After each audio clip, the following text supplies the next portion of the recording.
반갑습니다. 저는 아까 소개해 드린 대로 장준우라는 지금 요리하고 글을 쓰는 일을 하고 있는 요리사 겸 칼럼니스트 활동하고 있습니다.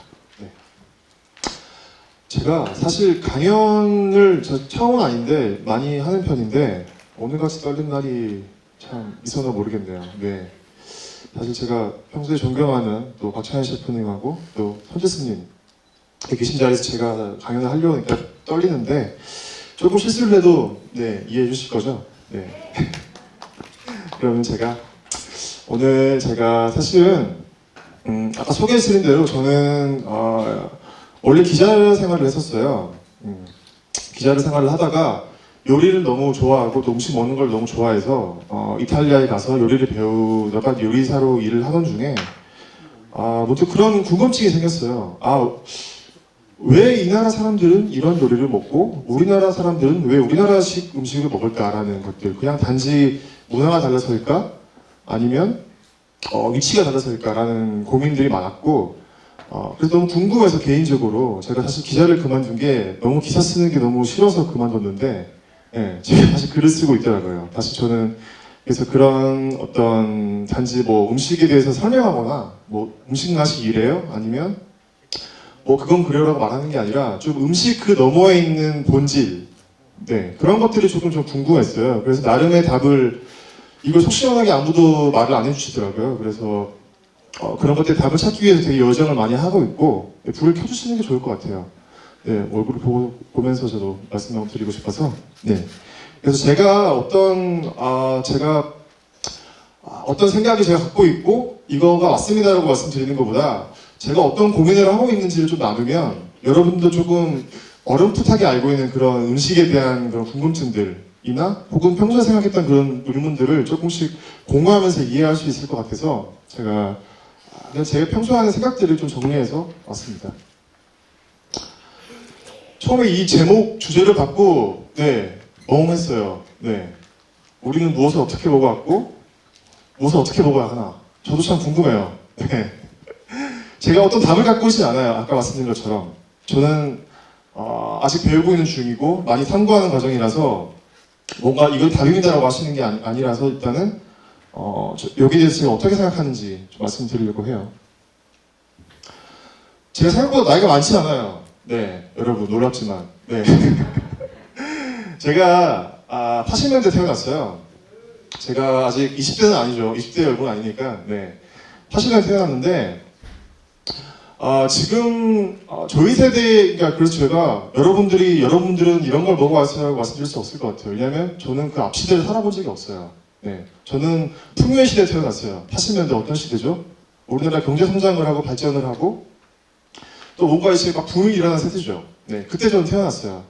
저는 밥을 굶어본 적은 없어요. 그래서 저희 세대의 80년대생들, 지금 90년대생들이 이렇게 각광받고 있지만 저희 세대의 사람들은 고민이 그거예요. 뭘 잘 먹을까, 배부르게 먹을까가 되게 중요한 고민이 아니에요. 뭐가 제일 고민일까요? 맛이죠, 맛. 맛이 최우선 가지였어요. 그런 거였어요. 저희는 맛있는 게 먹고 싶어요. 왜냐하면 부모님 세대보다 저희가 선택할 수 있는 게 훨씬 많아요. 부모님 세대의 어릴 적들을 여러분들 아마 저희 부모님 세대에 계신 분도 있겠지만 어릴 적에 선택할 수 있던 음식들이 그렇게 많았나요? 지금처럼? 많지 않았죠. 하지만 저희 세대는 별게 다 있어요.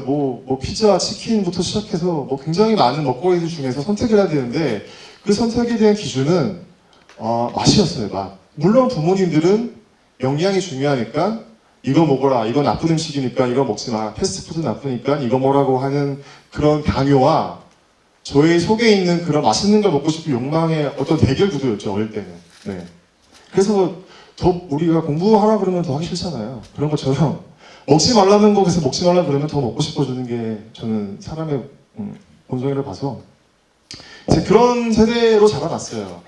그래서 풍요롭지만 한편으로는 제가 생각하기에는 풍요 속의 빈곤이라고 생각을 해요. 왜냐면 양적으로 뭔가 많은 것들이 이루어졌지만 질적으로는 뭔가 되게 이루어지지 않았어요.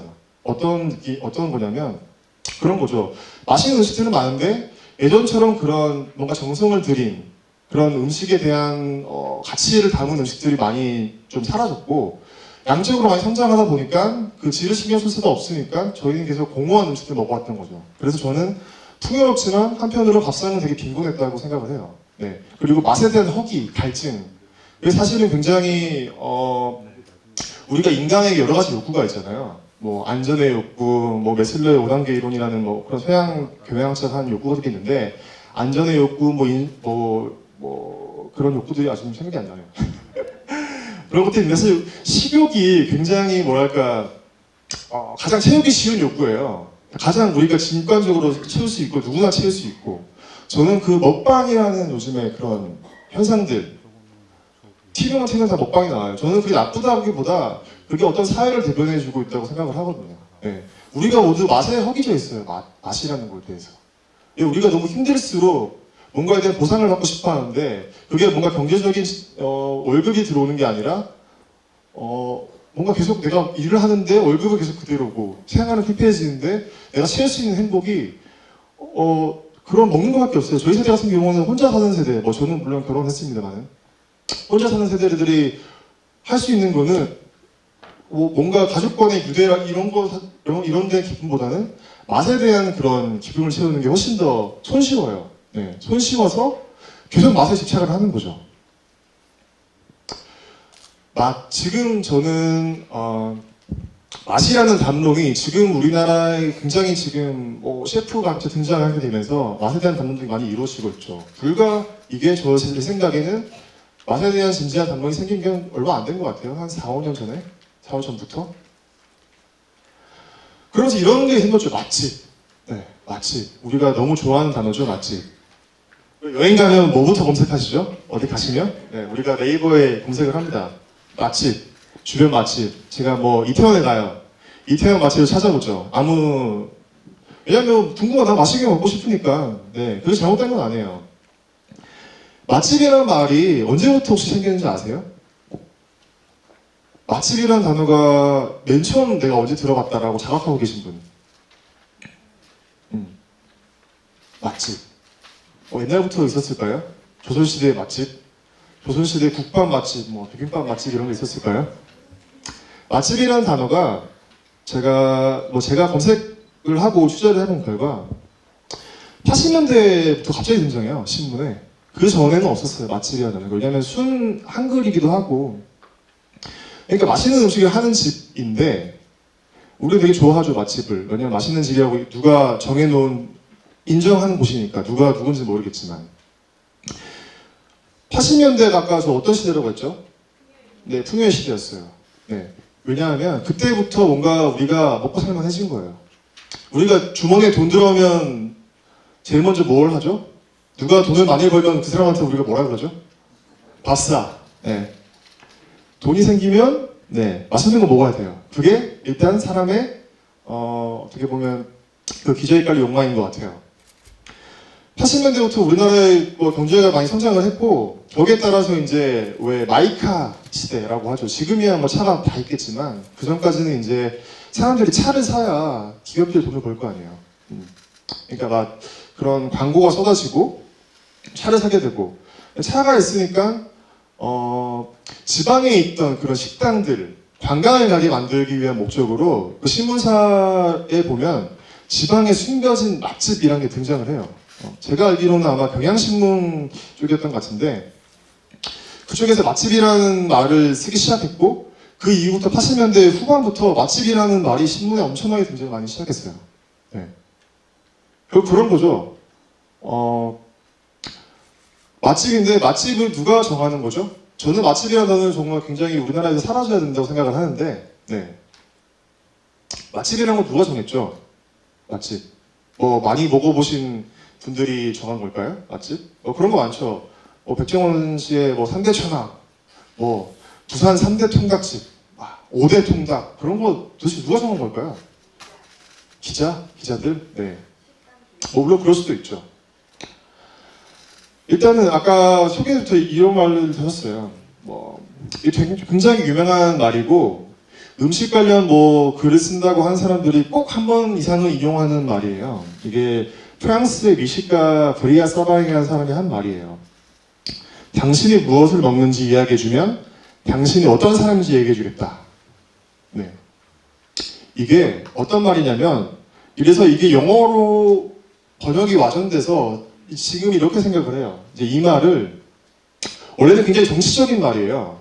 무슨 말이냐고 하면, 이 사람은 당대 19세기 그냥 귀족이었어요. 귀족. 거의 귀족은 아니었지만, 거의 뭐랄까, 은행가이자 이런 자산을 가진 사람이었는데, 이 사람이 보기에는 먹는 거에 따라서 사람들의 지위가 보이는 거예요.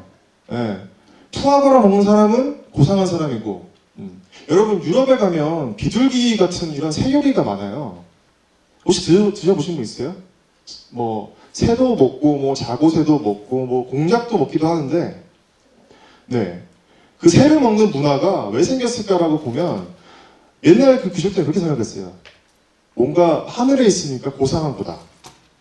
나는 고상한 사람이니까 땅에 있는 음식보다 하늘에 있는 음식을 먹으면 내 머리를 유연하게 쓸 수 있고 이런 생각을 했다고 해요.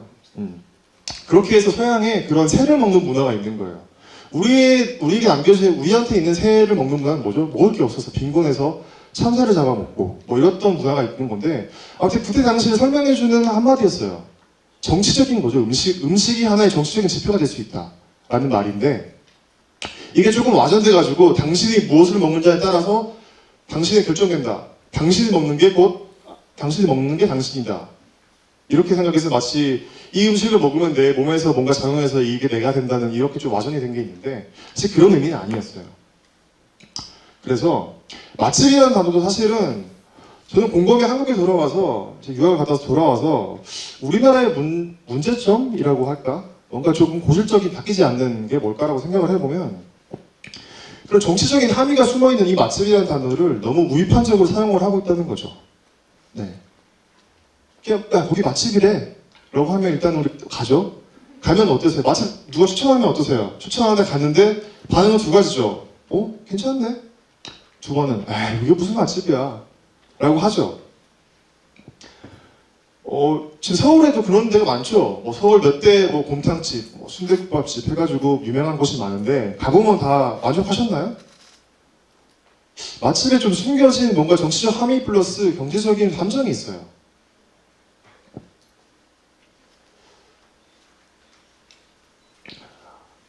맛집을 왜 갈 것 같아요? 아까 저희 세대는 말씀드렸죠. 맛이 너무 중요한 나머지 이걸 추구하는 세대예요. 맛있는 빵집이 있다고 대전까지 가요. 네, 대전까지 가서 소보로빵을 사 먹는 세대예요. 네, 네. 이제 부모님들도 이제 다 하시죠, 많이 하시죠. 이제 지금 막 웃고 계신 분들은 아마 그런 거 해보셨을 거예요. 네, 굳이 맛집을 찾아다니죠. 네, 맛집에 대해서 뭔가 우리가 좀 재정의할 필요가 있다고 생각을 해요. 첫째, 누가 정했는가에 대한 문제. 네, 아무 근거가 없어요.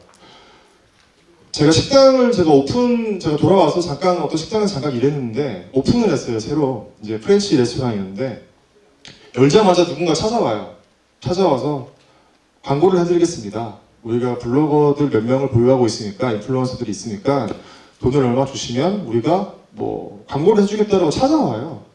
사실 우리가 검색창에서, 제가 네이버라는 말을 하고 편집해주세요. 네.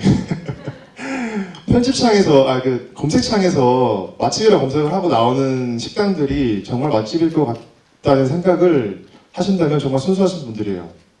오늘날 맛집에 대한 그런 광고나 어떤 하나의 산업이 됐어요. 네, 그런 거를 광고해주고, 또 블로거들은 그걸 또 와서 음식을 그냥 먹고 와서 사진 찍고 그냥 가요. 물어보지도 않아요. 그러고 며칠 뒤에 검색을 해보면, 블로그가 저는 오빠랑 어디 왔어요 하고 이렇게 막 이쁘게 사진을 찍어놓고, 예, 너무 맛있어요 하고 맨 끝에 이렇게 달리죠. 지도 찾아가는 길까지 상세하게 친절하게 돼 있죠. 그런 걸 보면서 이런 것들이 하나의 산업이고, 그럼 누구를 믿어야 되나? 우리가 유명한 마카로니스트 분의 말을 들으면 다 제 입맛에 맞을까요? 사람의 입맛이라는 게 다 다른데, 네, 세대가 다르고 입맛도 다르고 사는 환경이 다르면 입맛이 달라요. 그래서 저는 누가 맛집이라고 하면 사실은 잘 인정하지 않아요. 제가 먹어보기 전까지는. 네. 우리가 한국 사람들이 뭔가 조금 안 좋은 점, 한국 사람들이 갖고 있는 뭔가 안 좋은 점이 줄 세우기에 굉장히 익숙하다는 거예요. 줄 세우기. 우리는 뭔가 설렁탕 하면 줄이 짝 있는 줄 알아요. 설렁탕이 전국 최고의 집이 하나 있고 2등, 3등이 있고 뭐 5대까지 있다 이렇게 생각을 하는데 사실 음식이라는 게 저는 그런 게 있는 줄 알았어요. 저도 공부하기 전까지는. 기준이라는 게 음식에 대해서 사실은 그렇게 많지 않거든요. 설렁탕의 표준이 뭘까요? 설렁탕의 표준. 그런 거 누가 정해보셨어요? 제가 재밌는 일화가 있는데 제가 그 남북한 그런 유튜브 때문에 그 북한 음식 이런 걸 촬영을 갔었어요. 근데 그 강남에 있는 모 냉면집인데 냉면집에 갔어요. 이제 거기는 탈북한 지 이제 거의 한 3년, 4년 되신 이제 어떻게 보면 갓 북한에서 오셔가지고 음식을 하시는 분인데 냉면집을 하셨던 분이에요. 북한에서 실제로 냉면집 우리가 북한 하면 냉면집이 냉면집 유명한 데 어디죠? 옥류관만인 줄 알잖아요. 사실 옥류관은 그냥 하나의 돈 많은 사람도 먹고 돈 없는 사람도 먹는 그런 집이라고 하면 또 각종 호텔 지하에 이런 식당들이 많대요. 이렇게 연세를 주고 이제 개인이 하는 식당들이 있는데 굉장히 많다고 해요. 그래서 우리가 평양냉면 하면 우리가 서울 시내에서 먹을 수 있는 그런 슴슴한 맛, 우리가 너무 사랑하죠. 평양냉면은 슴슴한 그 맛. 누군가는 뭐 걸레바물이라고 표현을 하지만, 예. 그런 걸 생각을 하고 우리는 평양에 가면 우리가 그때 남북한 대화를 하면서 평양 가서 다 궁금했잖아요. 정말 평양의 맛은 뭘까라는 것들에 대해서. 그래서 제가 그 새로 연 그 집에 가서 냉면을 먹었는데 재밌는 게 다대기가 나오는 거예요. 다대기. 냉면인데 어떻게 그럴 수가 있나? 저는 고향이 부산이거든요. 혹시 부산이신 분 있으세요? 부산에서 무슨 면을 먹죠? 밀면을 먹죠. 밀면이 어떤 거예요? 그 육수에 다대기를 풀어가지고 매콤하게 먹잖아요. 근데 평양냉면에 어떻게 다대기를 줄 수가 있나? 이런 법이 어딨나? 라고 해서 물어봤어요. 아니 북한에서 이렇게 먹어요? 원래 평양냉면은 슴슴한 막 간을 한지 안 한지도 모르는 그런 맛으로 먹는 거 아니에요? 라고 물어봤는데 이게 지금 북한에서 제일 유행하고 있는 스타일입니다. 라고 하는 거예요. 저 머리 한 대 맞은 기분이었어요. 네. 왜냐면 너무나 당연하게 평양냉면이 이런 맛이라고 우리끼리 막 싸우잖아요. 네, 남한 사람들끼리 싸워요. 이게 진짜 평양의 맛이 아니야. 원래 동치미 국물이야. 아니면 원래 이 꽁육수를 써야 돼. 막 싸우는데 정작 평양에서는 그냥 맛있는 음식으로 계속 바뀌고 있는 거죠. 평양이라는 곳에서도. 그러니까 우리가 그런 맛에 대해서 기준이라고 하는 것들을 어떻게 설명을 해야 되나. 물론 그런 건 있죠. 냉면이라고 하는 거에 대한 어떤 문법이 있겠지만 세부적인 맛의 그런 걸 잡아주는 건 요리사의 어떤 재량일 수도 있고 그 집만의 철학일 수 있는 거예요. 네. 그러니까 우리가 거기에 너무 기준에 뭔가 맞다고 1등, 여기가 1등이야. 내 생각에는 전부 다 우리는 다 음식에 대해서 한마디 하실 수 있어요. 네. 유독 음식에 대해서는. 나 이거 먹어봤으니까 나는 이 맛을 안다고 생각해서 다 말씀을 하세요. 근데 마치 그런 거예요. 다 다른 얘기를 하고 있는 거예요. 제가 제일 좋아하는 김치찌개의 이상적인 맛은 저희 이모님이 해주신 김치찌개인데 정말 자작하게 해서 국물이 거의 없는 찜 같은 그런 김치찌개가 너무 맛있었고 좋아했는데 저는 그런 김치찌개가 맛있다고 생각을 하고 다른 친구는 참치가 들어간 김치를 좋아한다. 그럼 김치찌개 얘기를 하는데 서로 다른 얘기를 하고 있는 거예요. 어떤 커뮤니케이션이 미스죠. 네. 이제 음식이라는 게 정말 우리가 다 공유한다고 생각하지만 서로 각자 다른 경험을 갖고 있는 거예요. 네. 이거 우리가 그런 거에 대한 좀 인정이 있어야지만 우리가 이제 그 다음부터 맛에 대해서 이야기할 수 있는 거예요. 이게 계속 맛에 대해서 얘기를 하고 하면 끝도 없어요. 프랑스에 이런 유명한 얘기가 있어요. 취향은 논쟁 대상이 아니다. 라고 하는 얘기. 취향에 대해서 우리가 논쟁을 하면 끝도 없어요. 왜 나는 베토벤을 좋아하는데 넌 바흐를 좋아하는 거야? 싸우면 무슨 답도 안 나오죠. 음식도 마찬가지예요. 그래서 사실 우리가 저희 세대는 그런 것 같아요. 저도 나이가 어린 분도 그렇고 맛집을 통해 가지고 뭔가를 얻으려고 하는 거죠. 육체적인 허기, 그런 감각적인 맛과 정서적인 허기. 우리가 식당에 가면 뭘 제일 먼저 하죠? 밥이 나왔어요. 뭐 하죠? 사진 찍죠. 네. 하나의 의식의 의식. 난 이거 먹었어라고 기록을 하는 거고 이거를 뭔가 내가 SNS에 올림으로써 뭔가 공유하고 뭔가 얘기하고 싶은 욕망이 있는 거예요. 그런 정서적인 허기가 담긴 거예요. 그래서 이게 맛집이라는 거를 우리는 그런 식으로 소비를 해요. 지금은. 맛집이라는 게 아마 저는 굉장히 쓰는 게 없어져야 된다고 생각을 하지만 아마 없어지지 않을 것 같아요. 그래서 맛집이라는 얘기 좀 드리고 싶었고, 우리가 또 그런 거 많이 좋아하시죠? 가성비 맛집. 또 맛집인데 가성비까지 좋아야 돼. 정말 맛있고 배부른데 쌀까지 해야 돼. 얼마나 좋아요. 예. 뭐 5만 원 같은 만 원짜리 밥상 얼마나 좋아요. 근데 하지만 제가 요리를 해보니까 저도 요리를 하기 전까지는 여러분과 크게 다르지 않았어요. 왜 맛없게 만들지? 음식을? 이거 조금 더 하면 더 맛있게 만들 수 있는데 왜 재료가 안 좋을까? 사람이 먹는 건데. 사람들이 이율배반적인 생각을 하고 있는 게, 내가 먹는 거에 대해서 좋은 거 먹어야 되고 맛있는 거 먹어야 되지만 거기 돈을 쓰려고 하지 않아요. 네. 돈을 거기에 대해서 가치가 있는 거를 인정하지 않으려는, 아직 우리는 그런 뭐랄까 음식 수준에 살고 있는 것 같아요. 이게 뭐 우리나라 사람들 비하하는 게 아니라, 이게 사실은 제가 유럽에 나가 보니까 그런 게 하나의 그 발전적인 단계더라고요. 네. 사실 먹방이 지금 되게 우리나라에 갑자기 뜬 것도 아니에요. 영국에서는 거의 20년, 30년 전부터 먹방이 탄생해가지고 지금까지 먹방을 하고 있어요. 뭐 제이미 올리버 이런 사람들, 고든 램지 많이 들어보셨죠? 이미 그 사람들도 뭐 그 이전에도 80년대, 90년대에도 먹방을 하고 있었어요, 거기는. 네. 우리는 조금 더 그들 세대와 뭔가 격차가 있다고 보시면 되는 거죠. 네. 아마 우리도 조금 뭔가 수준이 좀 뭔가 올라가긴 할 건데, 이제 그런 거에 대한 얘기는 조금 더 뒤에 나눠보도록 하고요. 그래서 가성비를 추구해야 되면 어떤 함정에 빠지냐면, 식당 입장에서 가성비를 올리려면 어떻게 해야 되죠? 뭔가 하나를 음식값을 못 올려요. 아까 사람들이 돈 안 쓴다고 그랬죠. 밥값을 10,000원 이상 올리면 안 돼요. 네. 사람들이 거부를 해요. 그러면 어떻게 해야 되죠? 방법이 여러 가지가 있어요. 첫째, 재료를 싼 거 쓴다. 네. 재료를 싼 거 쓰면 어떻게 되죠? 맛이 좀 덜 나죠. 맛이 덜 나면 뭘로 채워야 되죠? 여러 가지 뭐 조미료를 쓰겠죠. 뭐 저는 그게 나쁘다고 생각하지 않아요. 네. 두 번째, 그게 안 되면 나는 음식에서 타협할 수 없어. 음식은 좋은 거 써야 돼. 그러면 이제 뭘 갈아 넣어야 되죠? 요리사들이 하는 쓰는 표현이 있어요. 뭘 갈아 넣는다고 해요. 요리사의 노동력. 네. 사장은 제가 요리를 해요. 제가 돈을 좀 더 못 벌더라도 손해보지 않고 팔거나, 아니면 노동력을 써야 되는데 비싸니까 뭐 외국인 노동자분 저렴한 분을 쓴다든지, 이런 식으로 노동력에 대한 뭔가가 가치를 뭔가 빼어내야 이 값이 나오는 거예요. 네. 그러면 소비자들은 좋아요. 너무 싸고 맛있는데 어떻게 이 가격을 받아요? 라고 말씀하시죠. 네. 정말 감사한 일인 거예요. 네. 요리사들은 항상 힘들어요. 요즘에 셰프가 굉장히 각광받고 있고 뭔가 멋있는 직업이라고 생각을 하지만, 우리나라 그런 고급 요리, 셰프들이 하는 고급 요리집 가면 손님이 없어요. 텅텅 비었어요. 네. 아마 가보시면 아실 거예요. 파인다이닝 업계 굉장히 어렵고, 또 더군다나 또 그런 중급 요리를 하는 식당들, 네. 적당한 가격에 적당한 음식 파는 식당도 힘들어요. 그래서 사람들이 싼 걸 찾게 되는 게 그게 나쁜 건 아니라고 보거든요.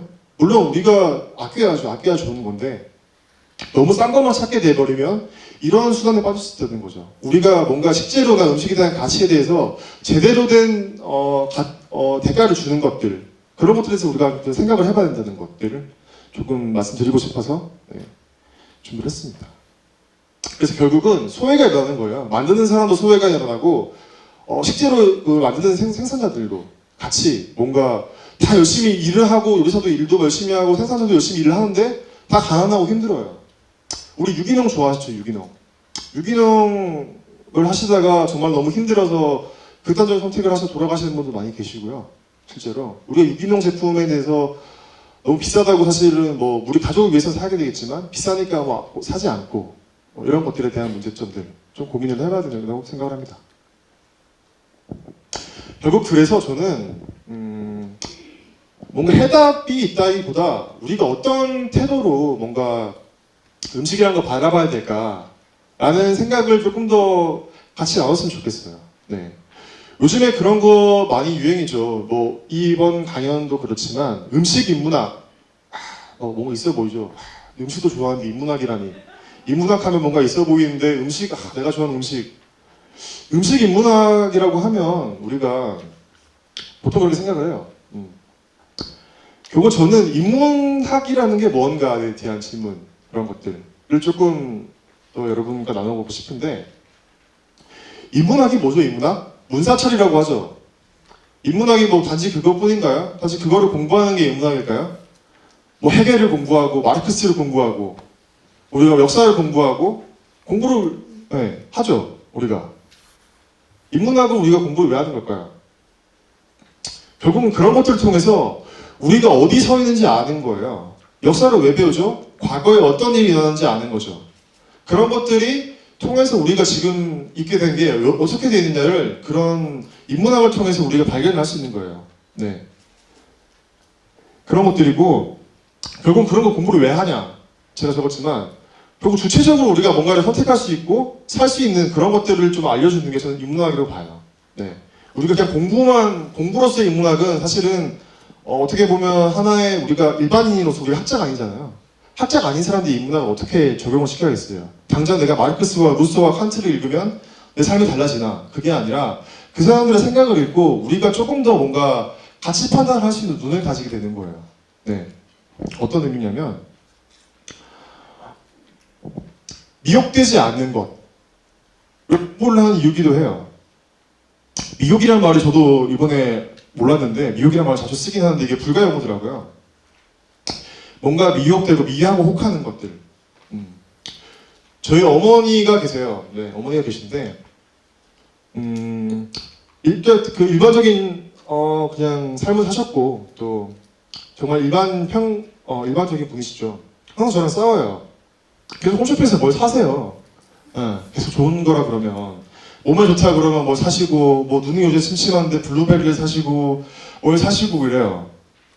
저는 맛집이나 그런 먹방이 나쁜 게 아니라 그 이면에 있는 것들을 봐야죠. 그런 게 왜 일어날까라는 것들.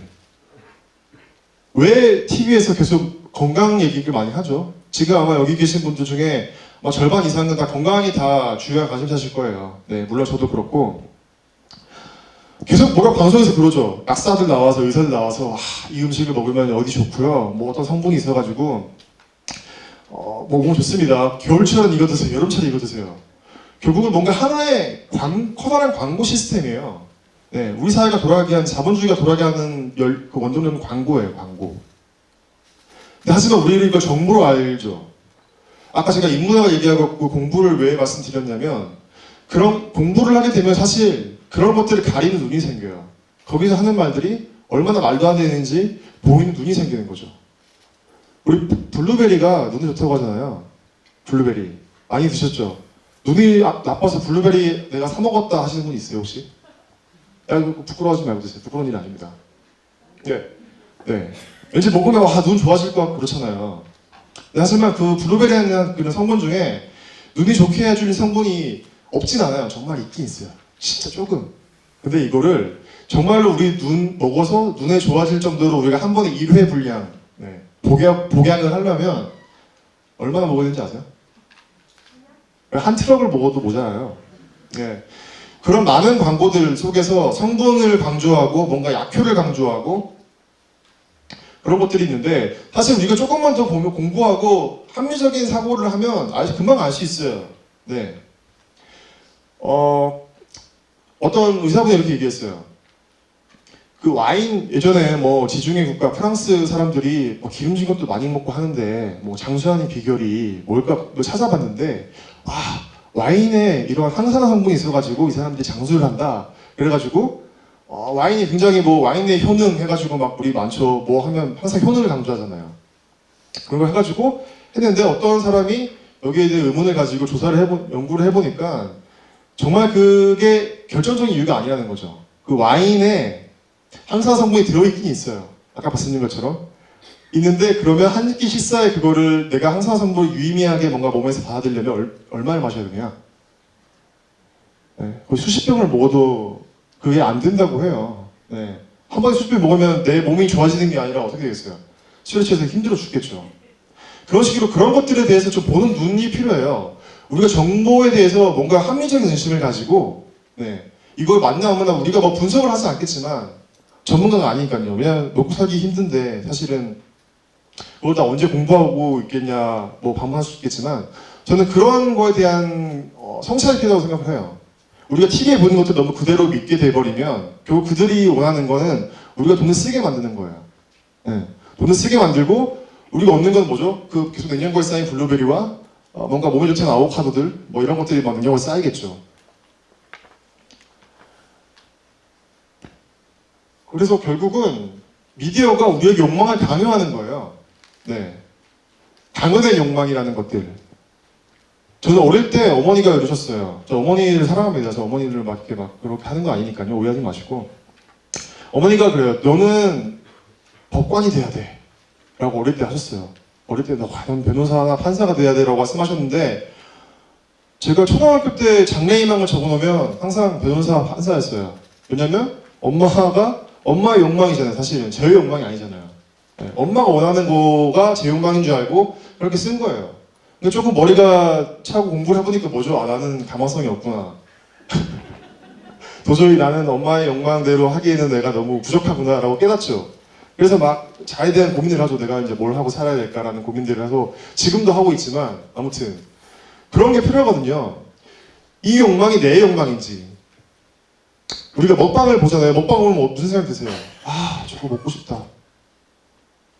방송에서 뭐 이렇게 뚱뚱한 분들이 나와가지고 먹으시죠. 그럼 저게 먹고 싶어요.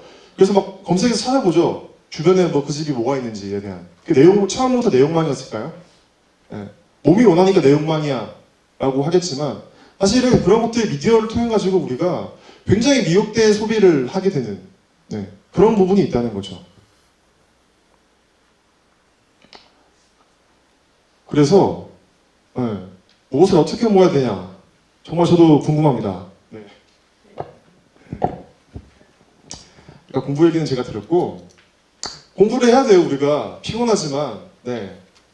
그래서 저는 저 같은 사람들이 저는 저에 대한 사명이라고 생각을 해요. 저는 물론 요리를 하기 위해서 그 유학을 갔고 또 돌아와서 음식에 대한 글을 쓰면서 하겠지만 여러분들이 뭔가 공부하기 힘들고 어려운 부분들을 제가 대신 공부해서 제대로 된 정보를 알려드리려고 하는 사람이라서 뭐 저는 그게 저의 사명이라고 생각을 하고 일단 뭐 제가 얘기한다고 다 맞는 말일까요?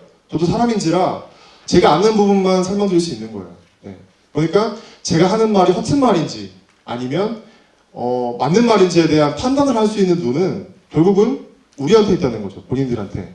네. 그러게 하기 위해서는 공부가 필요하고 또 그걸 통해서 시비를 가할 수 있는 눈은 필요하다. 그렇게 되면 무엇이 광고고 무엇이 강요된 욕망이고 무엇이 내가 원하는 건지에 대한 자각이 생긴다는 거예요.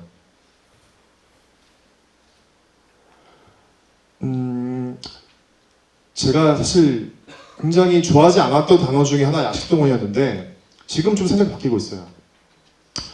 약식동원 얘기 뭐죠? 약과 음식은 같다. 그래서 사실 효능이라는 얘기가 굉장히 강조되고 있는 거예요. 왜냐하면 우리가 먹는 게 아까 그 브리아 사방이 말한 것처럼 정치적인 의미를 떠나서 우리가 정말 먹는 게 내 몸이 되고 한다고 하면 네, 먹는 게 되게 중요하겠죠. 좋은 걸 먹어야겠죠. 하지만 우리가 음식이 약이야, 보양식이야. 우리 현대사회의 문제는 항상 그러죠. TV를 켜면 당신이 필요한 거는 이걸 안 먹어서 그래요. 네. 당신이 필요한 건 이거 안 먹어서 그렇고 당신이 뭔가 기적의 밥상 같은 걸 막 하면 당신의 인생 달라지고 뭔가 달라질 거야 라고 막 계속 먹으라고 하죠. 되게 먹으라고 해요. 먹으라고. 안 좋으니까 이거 먹고 뭐 더 좋아지기 위해서 이거 먹고 제가 봤을 때는 현대사회의 모든 질병이나 문제점은 뭐냐면 과잉이에요. 과잉. 뭔가 우리가 영양소가 부족하지 않아요. 네. 제가 한동안 순댓국에 너무 빠져가지고 순댓국만 정말 일주일 동안 먹은 적이 있어요. 네. 정말 살이 찌더라고요. 네. 일주일 동안 먹었는데 뭐 금방 벨트가 정말 바뀔 정도로 굉장히 바뀌었던데 우리는 이제 그런 음식들이 어떻게 나오는 거죠? 사실 보양식이라고 나온 것들, 만든 음식들이 정말 우리가 못 살고 이럴 때 정말 한 끼에 배부르게 뭔가 채우려고 할 때 만든 음식들인데 이걸 일상적으로 먹게 되면 어떤 문제가 생기는 거죠? 과잉이 생기는 거예요. 과잉. 몸에 좋은 뭐 삼계탕 뭐 이런 것들을 매일 드셔보세요. 어떤 몸에 변화가 생기는지. 네. 젊은 저도 이렇게 힘든데 아마 더 많이 힘드실 거예요. 결국 뭐냐면 계속 그런 광고나 이런 것들을 계속 강요하고 더 사게 만들고 뭔가 먹게 만드는데 우리에게 필요한 덕목은 그런 거예요. 여기가 좋게 살아서 그런 게 아니라 저도 혼자 막 고민을 하다 보니까 결국은 절제나 이런 만족, 자기 만족 이게 굉장히 중요한 가치인 걸 깨달았거든요. 그런 말을 해요. 약사분들은 네 그런 말을 해요. 음식이 정말 약효를 하려면 아까 말씀드린 것처럼 굉장히 많이 먹어야 돼요. 네. 그러니까 뭔가 내가 몸에 즉각적인 반응을 원하면 음식보다는 약을 먹는 게 훨씬 더 효과가 커요. 네. 하지만 우리 음식이라는 게 뭐죠? 하루에 꼬박 2끼, 3끼를 먹어야 되는 거잖아요. 결국은 그런 만족이나 절제를 통해 가지고 우리 먹는 것들을 조절하면서 제가 아까 뭐라고 했죠? 인문학적으로 음식을 먹는다는 게 뭐라고 했죠? 주체적으로 먹는 거였죠. 주체적으로 한번 생각을 해보세요. 일주일 전에 먹은 음식 기억하시는 분 있어요? 일주일 전 이 시간에 토요일 주말에 나는 뭘 먹었어? 기억하시는 분? 없죠? 3일 전에 나 뭐 먹었지? 기억하시는 분 있어요? 아, 네. 주체적으로 살고 계십니다. 저도 한번 그런 걸로 해요. 우리가 이게 인스타로 막 인스타가 아니라 사진을 찍잖아요. 제가 한번 일주일 동안 어떤 식습관을 가지고 있는지에 대해서 좀 궁금증이 생겨가지고 사진을 찍기 시작했어요. 계속 제가 먹는 것들. 저는 사실 한 끼 아니면 2끼 먹거든요. 3끼 다 챙겨 먹지 않아요. 네. 사실 잠이 많아가지고 아침에는 잘 안 먹는데 저는 그냥 하루에 한 끼 먹고 이렇게 한다 생각했는데 굉장히 많은 양을 먹고 있더라고요. 저는 뭐 한식에 어떻게 보면 한식이 아니라 한국 음식에 대한 뭐랄까 조금 서양 음식에 비교해보면 굉장히 과식을 유발하고 있는 그런 프로세스로 뭔가 구성이 되어 있다고 생각을 해요. 왜냐면 밥이 있고 반찬들이 있는데 계속 밥을 많이 먹을 수 있도록 반찬들이 되게 맛있는 게 많잖아요. 그냥 과식을 할 수밖에 없어요. 네, 저는 조금만 먹고 싶은데 반찬 우리가 또 어떻게 교육받았죠? 있는 건 다 먹어야 돼. 네, 저는 정말 어머니가 그런 말씀 하시면 항상 아니 음식이 중요해 내가 중요해 내가 이거 먹어서 힘든데 예? 그게 더 중요하냐고 사실은 뭐 물론 뭐 논쟁의 거리가 있겠지만 그런 거예요. 항상 그 과식을 유발하게 하는 그런 밥상들 우리가 푸짐하게 차리면 좋아하잖아요. 근데 하지만 우리가 다 먹나요? 반찬들을? 먹지 않아요. 서양에 가보면 음식을 한 접시로 줘요. 네. 원래 처음부터 서양도 원래 한 접시로 나오지 않았지만 이렇게 한 접시에 대해서 뭔가 1인분이 있다는 거에 대해서 먹는다는 게 어떻게 보면 뭐랄까 과식을 덜하게 만들어요. 물론 유럽 사람들도 그걸 먹고 또 뭘 먹죠? 디저트를 먹죠. 네. 그래서 뭐 결국 뭐 그쪽이나 이쪽이나 과식을 하게 되는 나름인데 그렇게 의식적으로 내가 뭘 먹고 있는지에 대해서 의식을 하고 내가 일주일 동안 혹은 하루 동안 얼마만큼의 양을 먹는지를 뭔가 조금 깨닫고 먹으면 좀 달라져요. 식단이. 그래서 저는 좋은 음식과 나쁜 음식은 없다고 생각을 해요. TV에 그런 거 많이 하죠. 뭐에 나쁜 음식. 뭐 슈퍼푸드 하면 좋은 음식이고 뭐 나쁜 음식 하면 뭐 막 화학 제품 쓰는 제품들 나쁘다고 생각을 하죠. 사실 저는 그 음식들도 존재 가치가 있다고 봐요. 모든 화학 제품들을 사라져야 되는 게 아니라 사실 그렇게 만들었기 때문에 우리가 지금 전부 다 배를 부르게 먹고 살고 있는 거예요. 예전에 그런 제품이 나오기 전에는 어땠죠? 모자랐죠. 비싸고 모자랐죠. 대량 생산이 가지는 의미는 모두를 배부르게 하는 데 의미가 있어요. 그게 꼭 나빴다는 게 아니라 이제 대량 생산해서 배가 불러졌으면 이제 우리는 뭐 하려 해죠? 양이 아니라 가치를 찾아서 소비를 해야 되는 거죠. 네. 그래서 지금 뭐 간장이나 된장이나 되게 많이 건강한 음식을 뭐 많이 찾게 되잖아요. 정말 제대로 만든 간장, 제대로 만든 된장. 그런 것도 찾아 드시는 분들, 만드시는 분도 많고. 화학 제품이니까 뭐 안 돼. 이건 뭐 사람마다 다르겠지만 저는 그렇게 생각을 해요.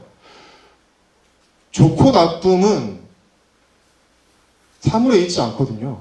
그걸 쓰는 사람한테 달린 거죠. 저한테 칼이 있어요. 이 칼을 가지고 사람을 찌르면 칼은 나쁜 칼이죠. 하지만 이 칼로 음식을 만들면 좋은 칼이에요. 칼 자체는 가치 중립적인 거예요. 저는 음식도 마찬가지로 봐요. 아무리 몸에 좋은 음식이라고 해도 아무리 몸에 좋은 된장, 간장이라고 해도 이걸 내가 식탐을 가지고 많이 섭취하게 되면 우리 몸에 어떻게 되죠? 나쁘게 돼요. 아무리 몸에 좋은 삼계탕을 뭐 많이 먹고 무슨 뭐 자라탕도 먹고 무슨 이런 것도 먹어도 이걸 많이 먹고 과식하게 되면 결국 이게 나쁜 음식이 되는 거예요. 저는 음식 재료를 가지고 또는 뭔가 하나의 음식을 가지고 좋다 나쁘다고 말할 수 없다라고 보는 게 제 관점이에요. 그래서 그렇게 생각을 해요. 계속 뭐 말씀드리는 거지만 우리는 그 음식이 가진 가치를 이해를 해야 돼요. 아까 제가 간장 얘기도 했지만 아까 왜냐면 저 선재 스님하고 아까 좀 잠깐 앞전에 말씀 나눴는데 그럼 간장 요즘에 뭐 3분의 간장이라고 굉장히 뭐 먹지 말자 운동도 하고 하는데 그거는 그거대로 있는 거예요. 그거대로 있는 거고 정말 좋은 재료를 내가 공부해서 찾고 또 그거에 대해서 가치를 인정하고 소비를 하면 사실 그건 된 거예요. 다른 사람들은 사실은 뭐 먹지 말자고 할 필요는 저는 없다고 생각을 하는데 어떤 이 음식이 어떻게 만들어졌는지에 대한 아까 요즘에 그런 것들 뭐 많이 보실 거예요. 하도 다 자기들이 좋다고 해요. 농부들은 자기들이 만든 음식을 다 애정이 있고 다 열정이 있어요. 네. 그거에 대해서 이 농부의 음식은 별로야? 이 농부의 음식은 맞는 거라고 우리가 할 수 있나요? 다 농부의 피와 땀이고 살인데 근데 하지만 우리가 조금 더 관심을 가지고 공부를 하고 주체적으로 볼 수 있는 그런 태도로 음식을 바라보게 되면 보기 시작해요. 네. 우리가 뭐 직접 빵에 가서 뭐 이렇게 볼 수는 없겠지만 일일이 어떤 광고성 멘트가 어떤 건지 이런 것들이 보여서 사실 미혹된 거를 거리면서 볼 수 있는 눈이 생기는 거죠. 그래서 제가 굉장히 깨달음을 얻었어요, 최근에. 거의 제 인생에서 깨달음인데 제가 최근에 런던에 갔다 왔거든요. 제가 유럽을 많이 다니긴 하지만 런던 이번에 처음 가봤어요. 영국 음식 하면 굉장히 맛없다고 굉장히 많이 알려져 있거든요. 네. 저는 사실 가기 전까지 믿지 않았어요. 아니 거기도 사람 사는 곳인데 아무리 그래도 맛이 없게 할까? 뭐 그런 말이 돼? 라고 하고 딱 영국에 갔는데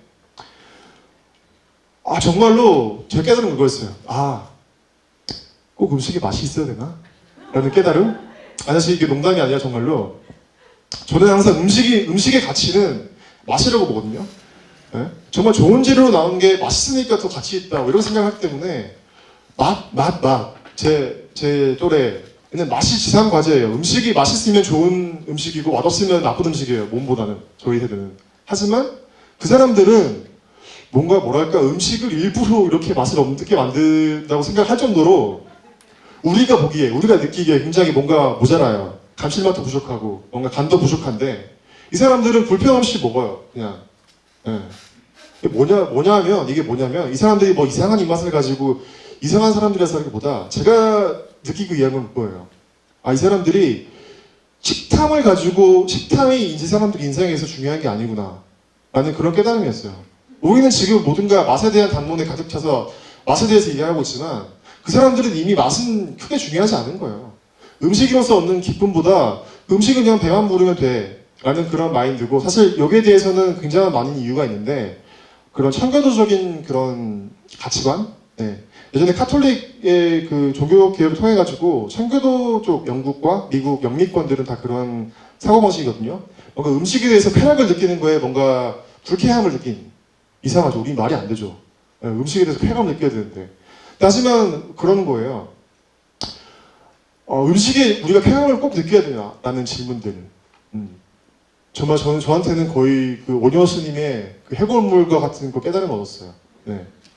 그래서 제가 강연하면서 좀 불교 관련 책을 찾아보다가 저한테 딱 그 와닿는 말이 딱 보이더라고요.